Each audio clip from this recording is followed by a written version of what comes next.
Welcome back, everybody. Today, I'm going to teach you how to change or rename node labels in DaVinci Resolve using a keyboard shortcut. This is incredibly useful for organizing your color grading workflow, especially when you're working with multiple nodes and need to quickly identify what each one does. First, open your DaVinci Resolve application and wait for it to fully load. Once you're in, look at the bottom of your screen where you'll see several workspace tabs. Click on the Color tab to switch to the color grading workspace. This is where all your node-based color work happens, and it's the perfect place to set up this shortcut since you'll be using it frequently here. Now, direct your attention to the upper left corner of the screen. You'll see the DaVinci Resolve application menu. Click on it to reveal a drop-down menu with various options for customizing your software.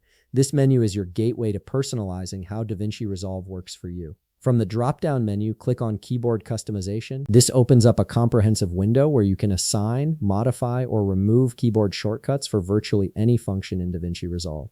It's a powerful tool that can dramatically speed up your editing and grading workflow. Once you're in the Keyboard Customization window, you'll see a search bar at the top. Type nodes into the search field and click on it. This filters all the commands to show only those related to nodes, making it much easier to find what you're looking for rather than scrolling through hundreds of options.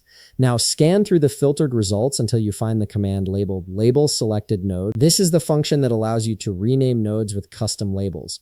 Once you've located it, click on it to select it, then input a keyboard shortcut of your choice. For example, you could use the letter U, which is easy to remember and quick to press. Choose a key that isn't already assigned to another important function.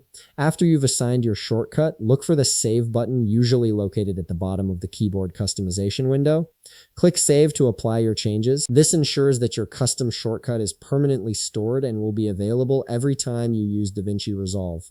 Now comes the fun part, testing your new shortcut. Click on any node in your node tree to select it, then press U on your keyboard, or whatever key you assign. A text field should appear, allowing you to type in a custom label for that node. You can now add descriptive labels like skin tone, sky adjustment, or contrast boost to keep your node tree organized and easy to navigate. And that's it. You've successfully set up a keyboard shortcut to rename node labels in DaVinci Resolve, making your color grading workflow much more efficient and organized. If you found this video helpful, please leave a like, subscribe, and see you in the next video.